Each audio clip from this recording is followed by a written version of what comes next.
Hi guys, welcome back to my channel, and today I'm doing the final installment, I guess you could say, of the Deluxe Resorts. So I'm going to finish up the Deluxe Resorts today with the Yacht Club, Beach Club, and Boardwalk Inn, and then I'm going to do a video on the villas to explain a little bit about the villas and the different villas that there are. There are a ton of different villa properties, and then I'm going to do a video for Fort Wilderness Resort and Campgrounds to round out the Disney resorts.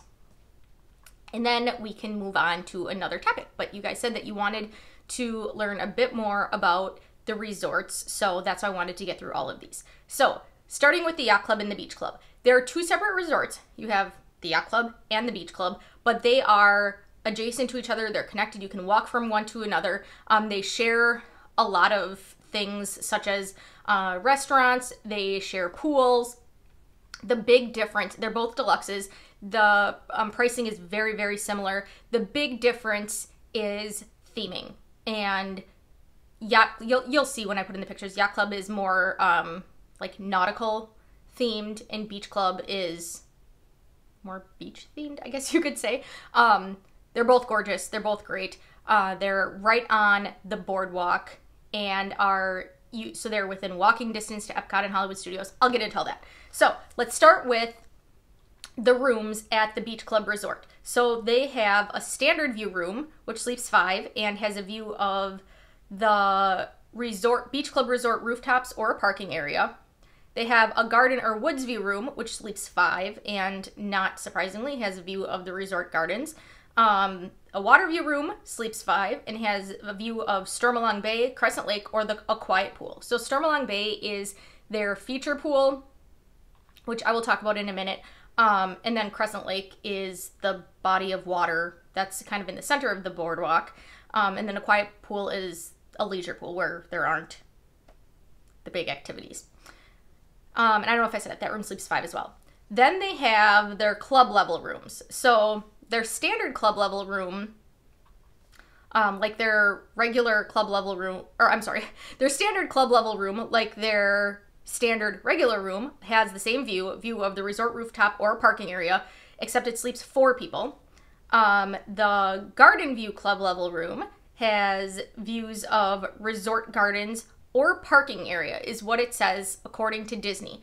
And I talked to my boss about this, and she says that the descriptions all have to go through legal to make sure that they're exactly correct. So it's not that you're going to be paying for, or you shouldn't be, paying for a garden view room and then you open your window and it's like you're just looking at a parking lot. It's that there might be a parking lot beyond the garden, or you might see a little bit of a parking lot. But they have to put that in there so that they're not misleading you, I guess. So the garden view club level room sleeps 4 people. Water view club level has views of Stormalong Bay, Crescent Lake, or a quiet pool, sleeps 4 people.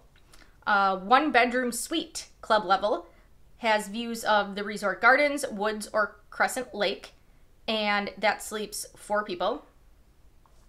And then they have a 2 bedroom suite, again club level, and has views of the resort gardens, woods, or Crescent Lake, and that sleeps 7 people.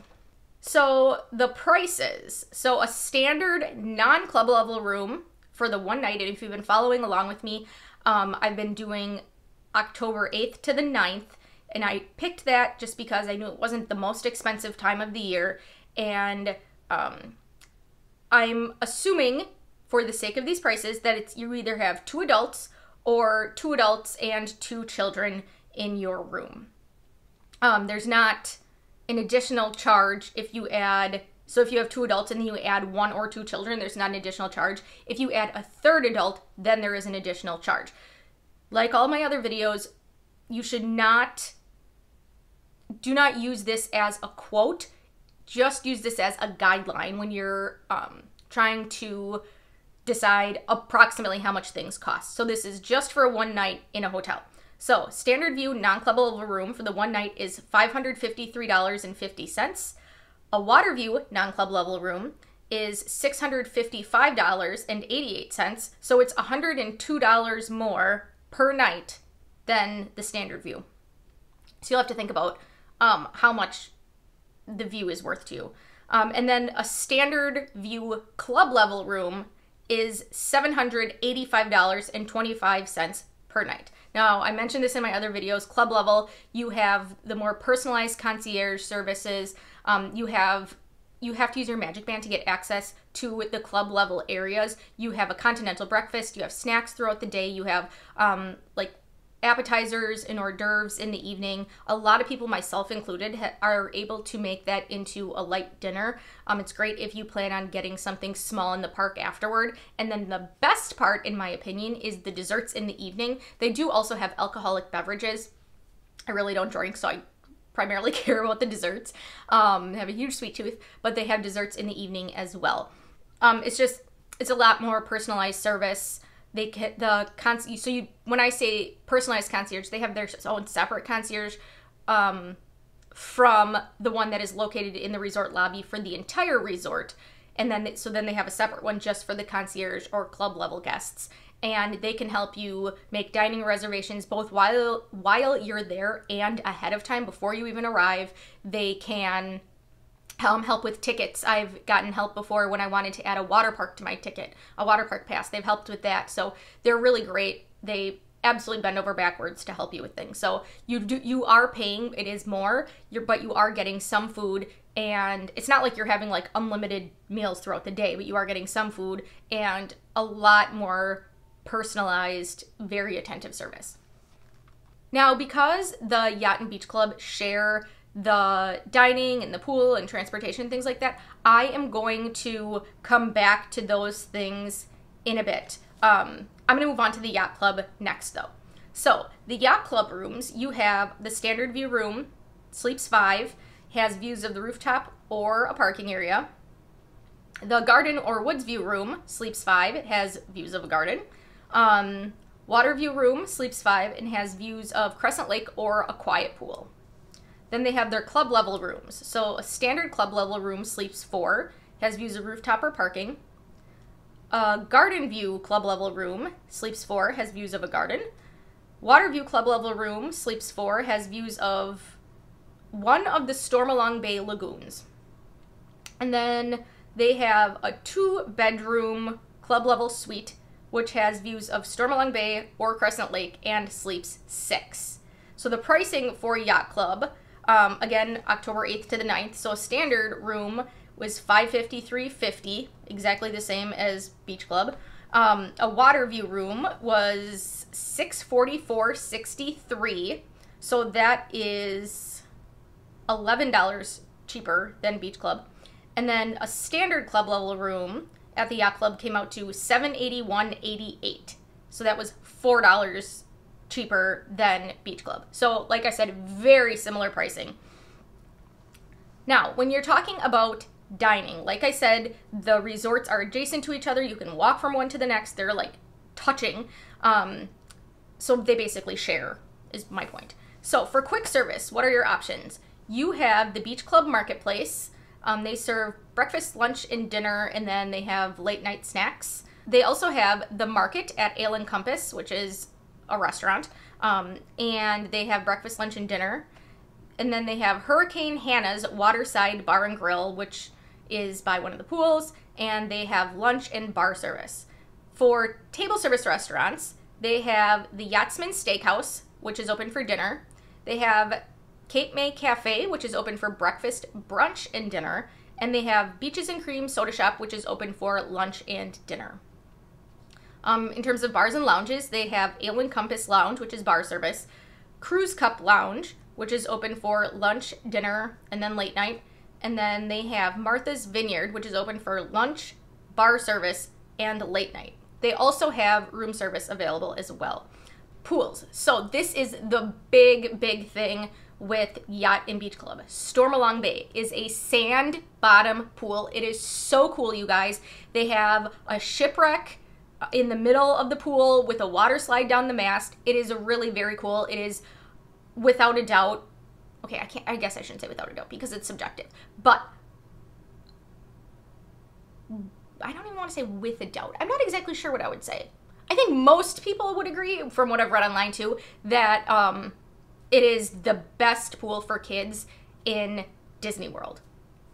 And at Disney World, everybody can be a kid. So even if you're an adult, if that sounds cool to you, then definitely try it out. Sand bottom pool. It's really very, very neat. In addition, they also have 3 leisure pools between the Yacht Club and the Beach Club, and you can use them both. Again, when I say leisure pool, that's the quiet pool. So when they have their DJ activities, their afternoon games for kids, those always take place by the feature pool unless it's closed for refurbishment. So then the quiet pool, leisure pool, the term is used interchangeably, will, not surprisingly, be a lot quieter. Like all the other deluxes, the parking fee is the same. Self-park is $24 per night and valet parking is $33 per night. In terms of transportation, this is the other huge, huge, huge perk of staying at the Yacht Club or the Beach Club Resort. So you can walk or take a boat, but I prefer to walk. To Hollywood Studios, it's probably a 15-ish minute walk, 15-20 minutes, depending on how fast you walk, if you have kids, you know, that are walking with you, whatever. And you can walk to Epcot. It brings you to the back entrance, the World Showcase entrance of Epcot, and you'll come in between the UK Pavilion and France. I would say it's like a 5 to 10, depending on like which end of the resort you're at, maybe like a 10-ish minute walk. So you're pretty close. You know, you're leaving your room and then you're getting into the back entrance of Epcot pretty early. Pretty soon. It's very close. It's very nice. Like I said, you can also take a boat if you're not into walking or if you're not able to walk long distances. That's an option as well. If you want to go to, well, basically anywhere else, if you want to go to Magic Kingdom or Animal Kingdom, the water parks, Disney Springs, you would have to take a bus. So what activities do they have between the yacht and the beach club? There are a few. So I have my list here. You can do the Pirate Adventure Cruise. There are movies under the stars. You can rent boats, motorized boat rentals. They have tennis courts, so they have balls and rackets available. They have, let's see, resort campfire activities, fishing, volleyball, and of course they supply the balls. They have a jogging trail. My husband and I have stayed at the boardwalk, and we've run around before, like that area before going around the boardwalk early in the morning. It's very nice, very peaceful. So there's definitely plenty of things to do. And then in the evenings along the boardwalk, there are, like, they have arcade games out there. So they have different entertainment. They'll have like fire throwers and things. So think like old school. And when I say think, I mean imagine, I guess, because I don't know that anybody, I don't think anybody would be watching my video that was alive during this time. I'm not really sure, I guess, when the Atlantic City Boardwalk era, what I picture to be the Atlantic City Boardwalk anyway, the kind of activities that would go on there, like carnival-y type things, that's the kind of thing they have on the boardwalk in the evenings, weather permitting. They also have laundry services, dry cleaning. They also have shopping and merchandise pickup, so if you just want to go to the gift shop and get something, or if you purchase something in one of the parks and you have it shipped back to your hotel, you can pick that up at the gift shop at Beach Club Marketplace. Also have a fitness center. It is called the Ship Shape Massage Salon Fitness, and the Yacht Club and the Beach Club share that as well. So there are definitely plenty of activities and amenities available between the Yacht Club and the Beach Club. Moving on to the Boardwalk Resort, which is on the other side of the boardwalk, on the other side of the boardwalk from the Yacht Club and Beach Club. My husband and I stayed there. Beautiful, absolutely gorgeous. It kind of reminded me of the Grand Floridian a little bit. I'm not exactly sure why. It's not like Victorian themed, but I think it's like kind of similar. Very, very nice. I will get into what we didn't like about that in a minute though, because there were definitely some things that we did not like. Starting out with rooms though. They have a standard view room which sleeps 5 and has views of gardens, a leisure pool, or parking. They have a garden view room which sleeps 5 and has views of the resort gardens. A water view room which sleeps 5 and has views of the boardwalk, the actual physical boardwalk, or a crescent lake. And then they have club level rooms. So a standard club level room has views of a courtyard leisure pool, so a quiet pool, sleeps 5. A deluxe club level room has views of the boardwalk, and that sleeps 6. And then, oh, and I should mention that the deluxe club level room is, the difference is that it is larger than the standard club level room. So you have more square footage. It is not, like in terms of, I guess it sleeps one more person, but it's just more space really. And then they have, this is my favorite room type. I've not stayed in there, but they have an outer building garden view club level room, which has views of the resort gardens or leisure pool. It sleeps 2. You guys, this is an adorable little house. This kills me. I so desperately want to stay in one of these. It's a cute little house. I love tiny things. They're adorable. I need to stay in one. And like, it sleeps 2. So you're just kind of like in your own little area and you're in Disney, and I don't know. You can tell I'm like really excited about this. I really want to stay in one of these rooms. This is very high on my list of places that I want to stay in Disney. So dining. This is where, or as I said in one of my previous videos, to the dining. So this is the big downfall of this resort. Staying club level, wouldn't hesitate to stay there again because you get food when you stay club level. Again, it's not like you're getting, like, it's not like there's like a full buffet out, but you get the continental breakfast, and they're nice continental breakfasts. It's not just like bran flakes in a hard-boiled egg. I mean, they're very nice. There's snacks throughout the day. They have the appetizers, hors d'oeuvres in the evening, and they have the drinks and desserts later at night. When we stayed there, we did not stay club level. Dining is the biggest negative of this resort. So the only dining that is physically in the hotel or on the immediate boardwalk grounds are, they have the Bellevue Lounge, which I did not even know about when we stayed there. It's open for breakfast and evening cocktails. And then at the Beach Club Villas, which, I mean, I'm saying it's on the same property, but it's at the Beach Club Villas. They have the Leaping Horse libations, sandwiches, salads, snacks, and drinks. That's all they have on the actual property. If you want to get something else to eat, you have to go down to the boardwalk or to Epcot. Now, the thing about that is, yes, it's right on the boardwalk, but you have to understand how big Disney World is, and it's not the same as running to your resort quick service. If you are staying at, say, Wilderness Lodge or the Grand Floridian, you're like, oh, I want to get something to eat quick, I'm going to run down to the quick service restaurant. It takes more time. It's just not and then to, go back to the room afterward and get ready, for the day. It's just not as fast as you would think.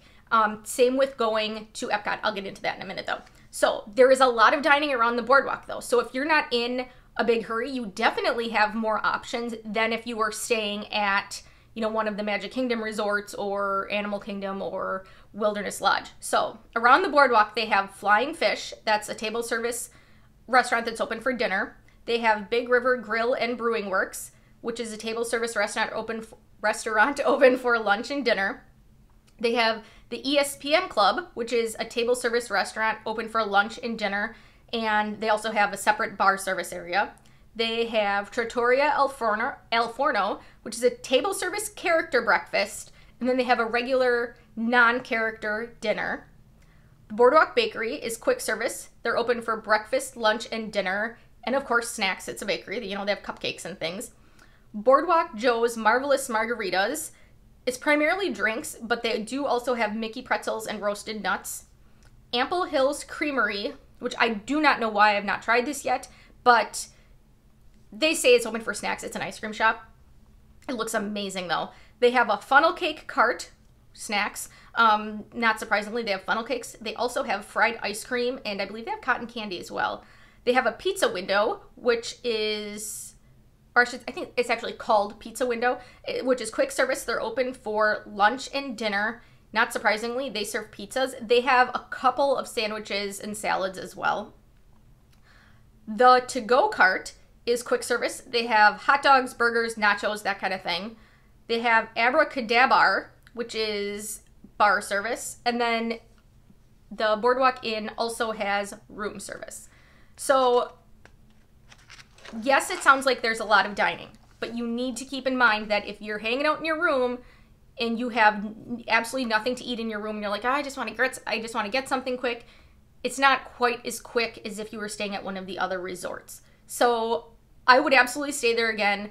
If I was staying club level, I would have no concerns. If I was not staying club level, I would probably just try to have some snacks in my room because we didn't have any food in our room at the time. So that is a tip there. In terms of transportation, you can walk or take a boat to Hollywood Studios, or you can walk or take a boat to Epcot. It is closer to Epcot than Hollywood Studios. And a lot of people who have stayed at the Boardwalk Resorts, I know have said, oh, we can just run to Epcot. We have park hoppers, so we can run to Epcot quick if we want to get something to eat.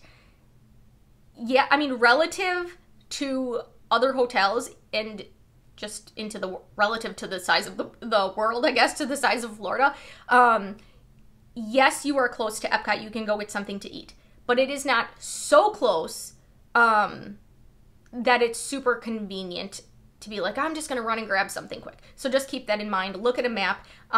It still takes over 10 minutes, I would say, from the time you leave your room to when you're actually in the park. And that's if you're walking really quickly. So just kind of consider that. It's not like immediately adjacent to it. In terms of pricing, so the standard room, again, October 8th to the 9th, the standard room came out to $585. A water view room came out to $717.75, and a standard club level room, so not the adorable house that I'm so desperate to stay in, but just a standard club level room, was $829.13. In terms of pools, they have their main feature pool, which is the Luna Park pool, and then they have 2 quiet or leisure pools. For other activities, they have the Boardwalk campfire activities, Movies Under the Stars, Surrey bike rentals. This is something I also so desperately want to do. You can rent Surrey bikes and ride them around the boardwalk. But when I stayed there, it was like super hot in August, and I didn't want to do it then. So I'm gonna have to make a point to go there during cooler weather and not during a race, so I have to save my legs. They also have fishing and tennis. The jogging path, like I mentioned, you can jog around Crescent Lake on the boardwalk. They have a playground for little kids, and they have yoga on the lawn, which is on Mondays and Wednesday mornings at 8:15. It's 30 minutes, and they supply the mat and towel, but you do have to sign up ahead of time because space is limited. I think it's limited to 20 people. Same spiel for parking, $24 for self-parking per night, $33 per night for valet parking. They have laundry, dry cleaning services available, and they also have a fitness center, which is called Muscles and Bustles, Muscles and Bustles Health Club. So they have shopping and merchandise delivery / pickup. So if you get something at the parks and have it shipped to your hotel, you can pick that up at Screen Door General Store on the boardwalk. They have some other nearby shops on the boardwalk that aren't at the actual Boardwalk Inn hotel, but that are actually on the boardwalk, are Disney's Character Carnival, Thimbles and Threads, and Wyland Galleries Boardwalk.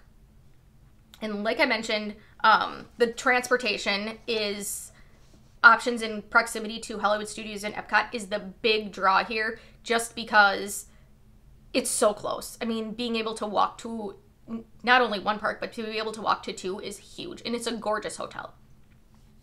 So that concludes all of the regular resorts at Disney. Thank you so much for sticking with me through this. Like I said, I'm still going to do a video on the villas. I'm not going to go into quite as much depth, but I'm going to touch on each of them, and then I'm going to do a separate video for the Fort Wilderness Resort and campgrounds, because they have the campsites and then they have the cabins. So it's kind of like a value and a moderate resort in one. So I wanted to do that separately.